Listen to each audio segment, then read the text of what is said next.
আমরা আজকে পদার্থবিজ্ঞান দ্বিতীয় অধ্যায় গতি বিষয়ক তিনটি সমস্যার সমাধান করব। তো গতি বিষয়ক সমস্যাগুলো আমাদের জানা অত্যন্ত জরুরি। এই চ্যাপ্টারের সাথে তৃতীয়, চতুর্থ, এমনকি ওই সপ্তম অধ্যায় ওগুলোও জড়িত। তাই আসুন আমরা গতি বিষয়ক সমস্যাগুলো খুব ভালো করে শেখার চেষ্টা করি।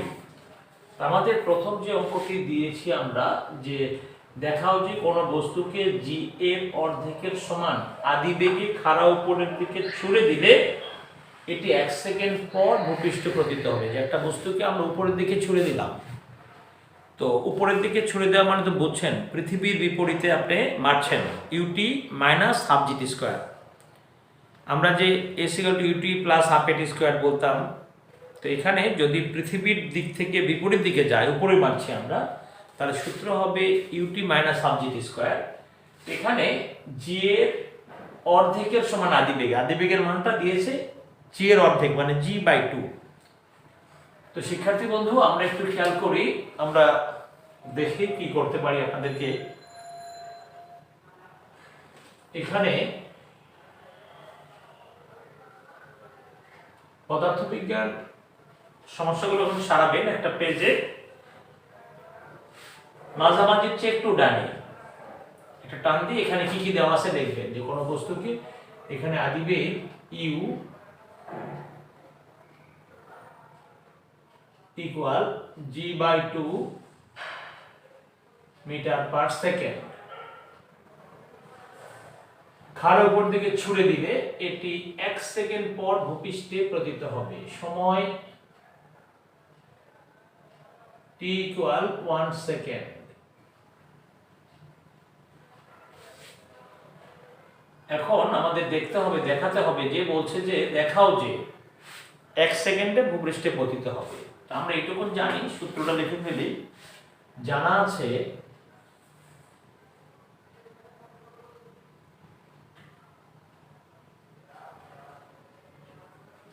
h equal u t minus half g t square. তো এখানে ইউ এর মান হচ্ছে জি বাই 2, এইটির মান হচ্ছে 1 minus half g into 1 square, g by 2 minus g by 2 সমান 0। তো শিক্ষার্থী বন্ধু, যেহেতু উচ্চতা 0, তার মানে বস্তুটি ভূপৃষ্ঠে পতিত হয়ে গেছে। নিক্ষেপ করা হয়েছে, 1 সেকেন্ডের মধ্যেই উপরে উঠছে আবার নিচে পড়ছে, মানে সহজ কথায় আধা সেকেন্ড উপরে উঠছে আবার আধা সেকেন্ডে নিচে পড়ছে। তাই 1 সেকেন্ডের মধ্যে অতিক্রান্ত দূরত্ব 0 হয়েছে। তাহলে আমরা এখন লিখতে পারবো যে, সুতরাং আমরা এটা বলতে পারবো যে এক্ষেত্রে যে সুতরাং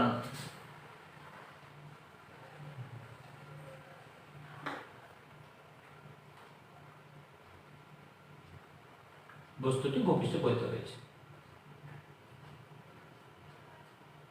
1 সেকেন্ডে 1 সেকেন্ড এ ভূপৃষ্ঠে পতিত হয়েছে।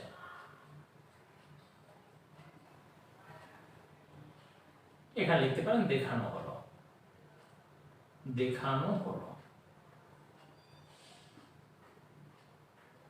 তো শিক্ষার্থী বন্ধু, আমাদের একটি কাজ হয়ে গেল, 1 নম্বর সমস্যার সমাধান আমরা করে ফেললাম। এবার আমরা 2 নম্বরের দিকে যাব। আমাদের 2 নম্বর সমস্যাটা কি ধরনের, এখানে একটা ছক দেওয়া আছে, উপরের চার্ট স্থির অবস্থান থেকে, হ্যাঁ আদিবেগ 0, স্থির অবস্থাতে একটি চলন্ত গাড়ি বিভিন্ন সময়ে বেগের মানের পরিবর্তন দেখানো হয়েছে। গাড়িটি প্রথম 32 সেকেন্ডে, মানে এই পর্যন্ত আর কি 32 সেকেন্ড পর্যন্ত বলছে আমাদের যে কতটুকু দূরত্ব অতিক্রম করবে। আমরা একটু খেয়াল করব যে এটা কিভাবে সমস্যাটার সমাধান করা যায়। আমরা সুন্দরভাবে সমস্যার সমাধান করব, অসুবিধার কিছু নেই।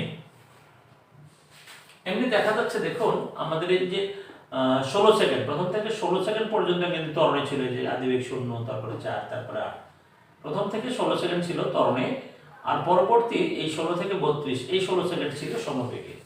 তাহলে চার্ট থেকে আমরা লিখতে পারি, যে চার্ট থেকে বোঝা যায় যে, বা আমরা চার্ট থেকে বুঝতে পারি যে আমরা 4 থেকে 2 নম্বর, আমরা 4 থেকে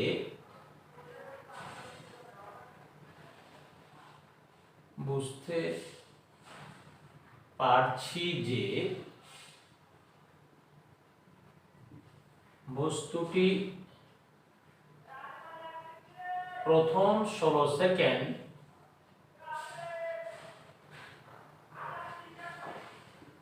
ত্বরণে চলেছে এবং পরবর্তী 16 সেকেন্ড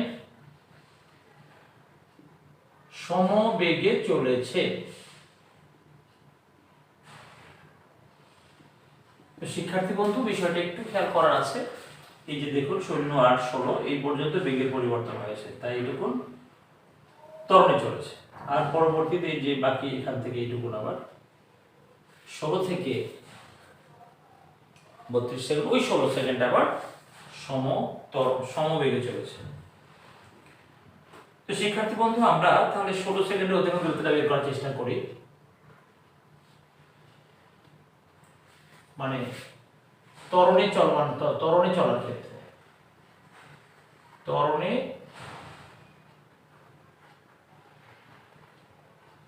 চলার ক্ষেত্রে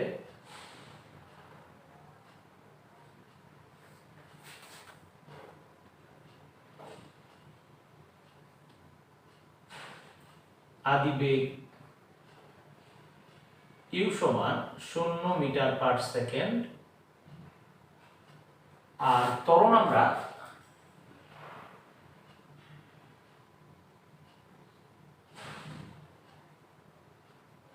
এ সমান শেষ বেগ বিয়োগ আদিবেগ ভাগ সময়। আমরা ইচ্ছা করলে 16 সেকেন্ড 8, তাহলে আমরা সময় শেষ বেগ বিয়োগ আদিবেগ ভাগ সময় 8 বিয়োগ 0/16 মিটার পার সেকেন্ড স্কয়ার। তার মানে এটা হাফ, 0.5 ও বলতে পারেন, 0.5 মিটার পার সেকেন্ড স্কয়ার। তো শিক্ষার্থী বন্ধু, এখন তাহলে ত্বরণে চলার ক্ষেত্রে মানে 16 সেকেন্ডের সময় t = 16 সেকেন্ড, তো জানা আছে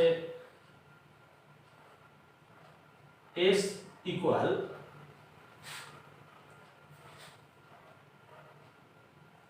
আচ্ছা এইভাবে ইউটি প্লাস হাফ এর স্কয়ার সূত্র অনুযায়ী plus half a t square সূত্র অনুযায়ী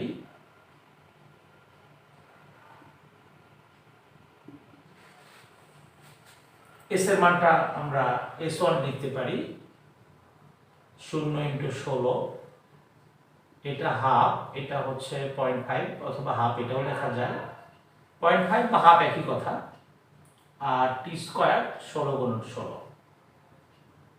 তো শিক্ষার্থী বন্ধু, এখান থেকে আমরা যদি একটু কাটাকাটি করি, 0 2 দিয়ে কাটলে 8, আবার 2 দিয়ে কাটলে এখানেও 8, 8 8 64,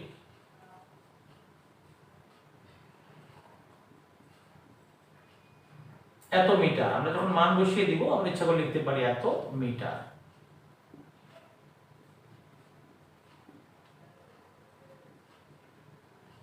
মিটার আমরা পেয়ে গেলাম। শিক্ষার্থী বন্ধু, এটা তো আমরা ওই হিসাবটা পেলাম এরকম ভাবে, প্রথম 16 সেকেন্ডে কতটুকু হয়ে গেল। আর পরবর্তী যে বিষয়টা আমরা দেখতে পাচ্ছি, এরপরে 16 সেকেন্ড বেগ ছিল 8, মানে সমবেগে চলার ক্ষেত্রে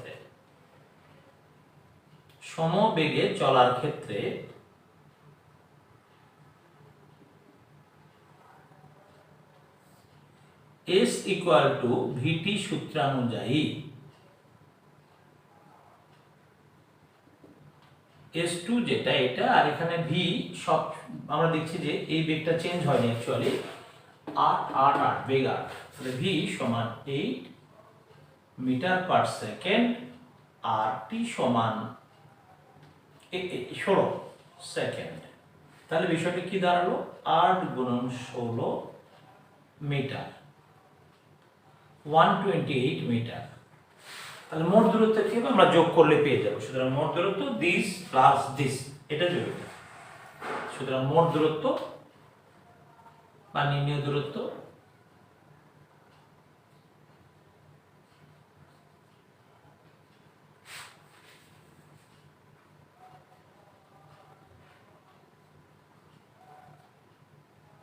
আচ্ছা বদলে 1 আর 2 3 6 9 192 মিটার। তো শিক্ষার্থী বন্ধু, আমরা তাহলে দ্বিতীয় সমস্যাটারও সমাধান করে দিলাম। এরপরে আমরা তৃতীয় সমস্যার দিকে যাব। একটি টেনিস বল, আমরা তাহলে দ্বিতীয় শেষ করে দিলাম। তাহলে দেখেন এখানে সমস্যার কিছু নেই, ওই চারটা ভালো করে বুঝতে পারলেই হয়, কঠিন কিছু না, আসলে বোঝাটা ব্যাপার, কোনো কিছুই কঠিন না।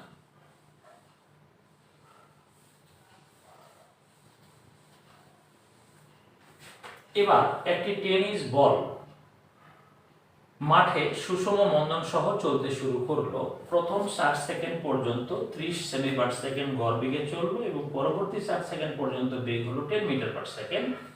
টেনিস বলটির আদি বেগ এবং ত্বরণ আমাদেরকে বের করতে বলছে। আমার প্রশ্নটা আগে ভালো করে বুঝে নিই, তাহলেই হয়ে যাবে, অসুবিধার কিছু নেই। শিক্ষার্থী বন্ধু, আমরা এখানে একটা ছবি দিয়ে বিষয়টা বোঝার চেষ্টা করতে পারি। ধরুন এ বি মন্দন সহ চলতে প্রথম 4 সেকেন্ডে 30 আর পরবর্তী 60 সেকেন্ডে 10, এটা হয়তো এরকম। তো প্রথম 4 সেকেন্ড বলতে আমরা এইটুকু বোঝাচ্ছি, এই 60 সেকেন্ডে ওর যেতে বেগ 30 সেমি পার সেকেন্ড, এটা ছিল 30, ধরুন এটা ইউ ধরলাম, এটা ভি ধরলাম, এখানে ডব্লিউ ধরলাম। এখানে বেগ ওরা বলে দিয়েছে 30 সেমি পার সেকেন্ড, আর পরবর্তী যেটা সেটা আবার 10 মিটার পার সেমি পার সেকেন্ড। এই 4 সেকেন্ডে 10 সেমি পার সেকেন্ড। তো শিক্ষার্থী বন্ধু, এখানকার কথাটা কি, যেহেতু আমরা একটা টেনিস বলকে হয়তো মাঠে ছুঁড়ে মারা হলো বা খেলার সময় ব্যাট দিয়ে আঘাত করা হলো, এটা যত দূরত্ব অতিক্রম করবে আস্তে আস্তে এর কি হবে, বেগটা কমবে, তার মানে কি মন্দন ঘটবে। তো এখানে আমাদের যদিও ত্বরণ চেয়েছে, এখানে ত্বরণ বলতে আমরা নেগেটিভ ত্বরণ হবে আর কি, মন্দন হবে। কারণ একটা টেনিস বল যখন আস্তে আস্তে মাঠ দিয়ে গড়িয়ে যাবে, মাঠের ঘাসের এবং মাটির ঘর্ষণে আস্তে আস্তে টেনিস বলটার বেগটা কমে যাবে। এটাকে আমরা ত্বরণ না বলে মন্দনই বলবো। তো অসুবিধা নাই, আমাদের ত্বরণ বললে বলবো, কিন্তু সেখানে অ্যান্সারটা নেগেটিভ আসবে, তখনই বোঝা যাবে এটা মন্দন। যেমন ধরেন একটা জিনিস আপনি 100 টাকা কিনে 50 টাকা বিক্রি করলেন, আর আপনার কেউ বললো ভাই আজকে লাভ কত হলো, আপনি বলবেন লাভ হলো -50 টাকা। আসলে 50 টাকা কিন্তু ক্ষতি হয়েছে, আপনি 100 টাকার জিনিস 50 টাকায় বিক্রি করেছেন, ওটাকে বলতে হলো লাভ হলো -50। ঠিক সেরকম ত্বরণ আর মন্দন মানে সমান, শুধু চিহ্ন বিপরীত। ত্বরণ -5 মিটার পার সেকেন্ড স্কোয়ার, তার মানে মন্দন 5 মিটার পার সেকেন্ড স্কোয়ার। তো যাই হোক, আমরা এখন লিখি, মনে করি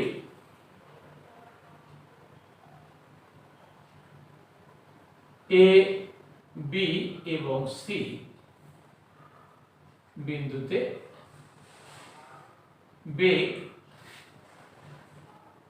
যথাক্রমে ইউ ভি এবং ডব্লিউ মিটার পার সেকেন্ড। আমরা যথাক্রমে লিখলে এককটা লাস্টে দিলেও হয়। এখন এবি দূরত্বের ক্ষেত্রে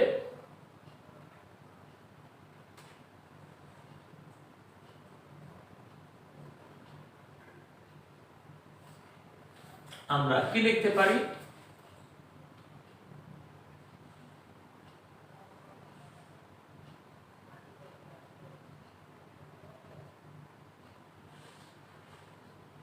u plus v by 2 into t. তো এখানে S1 এর মানটা আমরা জানি না কত পাবো, আমরা u প্লাস ভি মানে গড় বেগ যেটা আদি বেগ যোগ শেষ বেগ ভাগ 2, এখান থেকে আমরা মানগুলো বের করার চেষ্টা করি, দেখা যাক কি হয়। গড় বেগ, আচ্ছা এবি দূরত্বে দিচ্ছে গড় বেগ,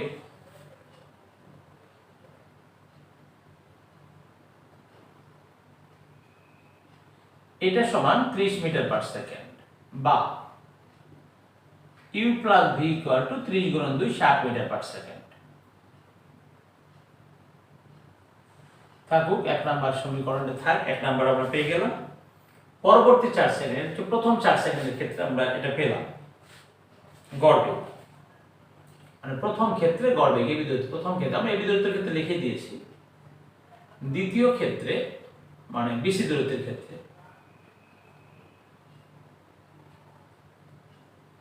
গড় বেগটা হবে আমরা একইভাবে ভি প্লাস ডব্লিউ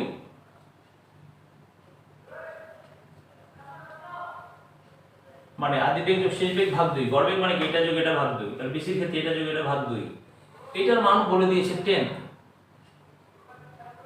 বা V plus W equal to 20। আমরা এখন 1 বিয়োগ 2 করে ফেলতে পারি, 1 বিয়োগ 2 করে, তাহলে u plus v minus v minus ডাব্লিউ 60 বিয়োগ 20। তো আমাদের ভি ভি কেটে গেল, থাকে কি ইউ মাইনাস ভি সমান 40, ইউ মাইনাস ডব্লিউ। আচ্ছা ঠিক আছে, আমরা যেটা পেলাম এটা আপাতত থাকুক, অসুবিধা নাই। এখন আমাদের কি চেয়েছে, অ্যাকচুয়ালি চেয়েছে যে টেনিস বলটির আদিবেগ ও ত্বরণ, মানে আদিবেগ ইউ, আদিবেগ ইউ এবং ত্বরণ এ নির্ণয় করতে হবে। আচ্ছা আমরা এটুকু লিখলাম। মনে করি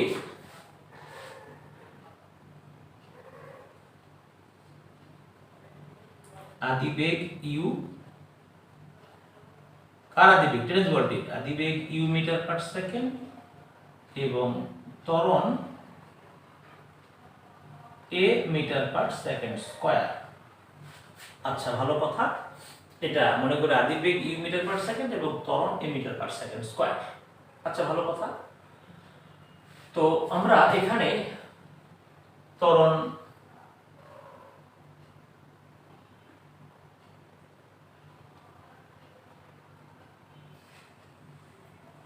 শেষ বেগ বিয়োগ আদিবেগ ভাগ সময়, ত্বরণের মান হচ্ছে এটা, শেষ বেগ বিয়োগ আদিবেগ ভাগ সময় 8 সেকেন্ডে, ত্বরণ 8 সেকেন্ডে, 8 সেকেন্ডে।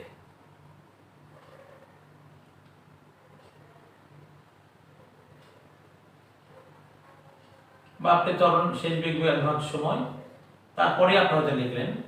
তো ডব্লিউ মাইনাস ইউ যেটা এখান থেকে আমরা নিতে পারবো, কারণ এখানে ইউ মাইনাস ডব্লিউ আছে, তাহলে আমরা যদি মাইনাসটা কমন নেই তাহলে কি হবে, ইউ মাইনাস ডব্লিউ হবে।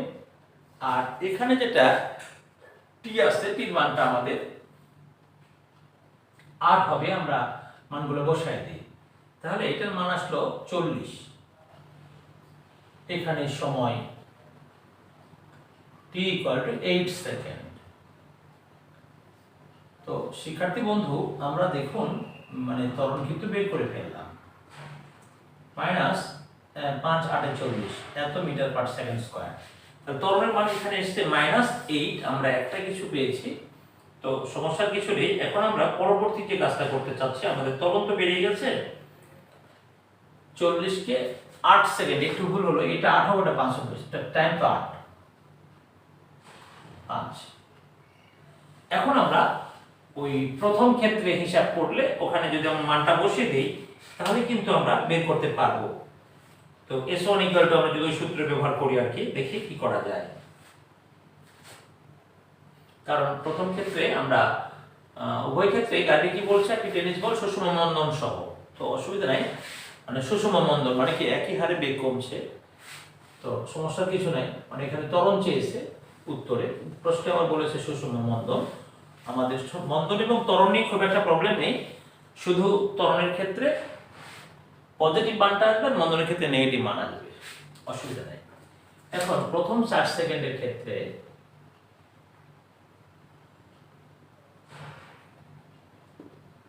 অতিক্রান্ত দূরত্ব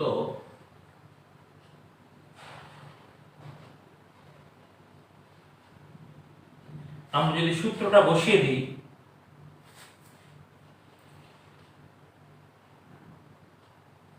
S1 ইকুয়াল টু কি হবে, u plus v by 2 into t. তো শিক্ষার্থী বন্ধু এখানে 30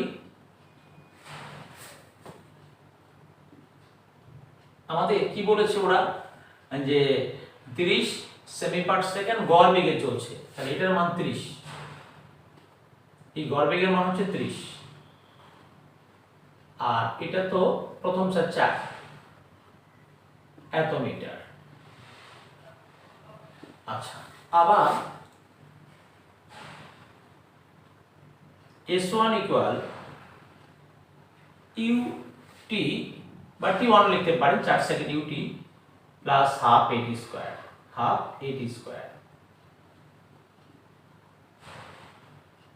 তো আপনি ইচ্ছা করলে t1 লিখতে পারেন, যেহেতু আপনি প্রথম ধাপের কাজ করছেন, t1 স্কয়ার। তা আমাদের কি বের করতে হবে? আসলে u বের করতে হবে। তো এখান থেকে আমরা একটু বুদ্ধি করে বের করার চেষ্টা করি, অসুবিধার কিছু নেই। তো আমরা এখান থেকে যা যা জানি সেগুলো বসাই দিই, যেমন ধরুন আচ্ছা আমরা কি বের করব? ইউ বের করব। তাহলে সূত্রটাকে সাইজ করে নিই। t1 যদি কমন নিই আমরা, you plus half a t1 বা s1 by t1 u plus half a t1 বা s1 by t1 minus half a t1 equal to u. শিক্ষার্থী বন্ধু, এখানকার সব মানই মনে আমাদের জানা আছে। এখানে s1 তো পেয়ে যাচ্ছি, t1 এর মান ধরুন 4 সেকেন্ড, আর এর মানও আমরা পেয়ে যাচ্ছি -5 মিটার পার সেকেন্ড স্কয়ার। তো দেখি আমরা সব বসিয়ে দিই কি হয়। s1 এর মানটা কত? 120, t1 এর মানটা কত? 4 মাইনাস হাফ, এখানে আরেকটি মাইনাস আছে 5, আরেকটি হলো t1 4 ইউ, তাহলে 30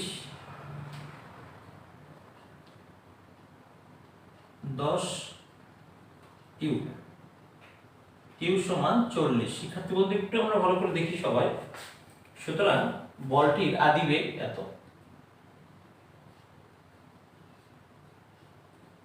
আদি বেগ 40 সেমি পার সেকেন্ড। তো শিক্ষার্থী বন্ধু একটু খেয়াল করবে যে অপরটা আসলে গড় বেগ কি জিনিস সেটা আমরা বুঝলাম। সেখান থেকে আমরা আস্তে আস্তে ত্বরণ বের করলাম, আর এই 4 সেকেন্ড যেটা আমরা সমত্বরণে চলার ক্ষেত্রে বা সমমাধ্যমে চলার ক্ষেত্রে সূত্র যেটা সেটাই ব্যবহার করলাম। সেখান থেকে আমরা একটু সূত্রটাকে সাইজ করে নিই, ইউ এর মানটা পেলাম। তাহলে আদি বেগ পেলাম এত, ত্বরণ এত। তাহলে অ্যান্সার এই দুটো, আদি বেগ এত, ত্বরণ এত। অ্যান্সার লিখে দিতে পারে আদি বেগ এত। অ্যান্সার আদি বেগ, কার আদি বেগ? টেনিস বলটির আদি বেগ 40 সেমি পার সেকেন্ড এবং ত্বরণ 5 মিটার পার সেকেন্ড স্কয়ার। শিক্ষার্থী বন্ধু, আমরা আপনাদের সাথে নিয়মিতই আছি, আপনারাও আমাদের সাথে নিয়মিত থাকবেন। আমরা প্রতিদিনই আপনাদের কাছে ক্লাস নিয়ে আসব। সপ্তাহে অন্তত 4টা ক্লাস, একটা ফিজিক্স, একটা কেমিস্ট্রি, একটা হায়ার ম্যাথ, একটা জেনারেল ম্যাথ, এইভাবে পাবেন আমরা আশা করছি। তো আপনারা ভালো থাকবেন, আর আমাদের চ্যানেলটা যারা সাবস্ক্রাইব করেন সাবস্ক্রাইব করবেন, আর যত বেশি পারেন শেয়ার করবেন, কারণ কবে আবার স্বাভাবিক পরিবেশ আসবে আমরা জানি না। তাই আমরা যার যার অ্যাঙ্গেল থেকে যতটা সম্ভব বন্ধুকে সহায়তা করা যায় সেই চেষ্টা করবেন। আত্মীয় স্বজন বন্ধু সবাইকে সহযোগিতা করবেন। আমরা সুন্দর সুন্দর সমস্যা নিয়ে আপনাদের কাছে হাজির হব, এই প্রত্যাশা ব্যক্ত করে আপনাদের কাছে দোয়া চেয়ে আমরা ক্লাসটা শেষ করছি, যেন আমরা সুস্থ থাকতে পারি। ধন্যবাদ সবাইকে।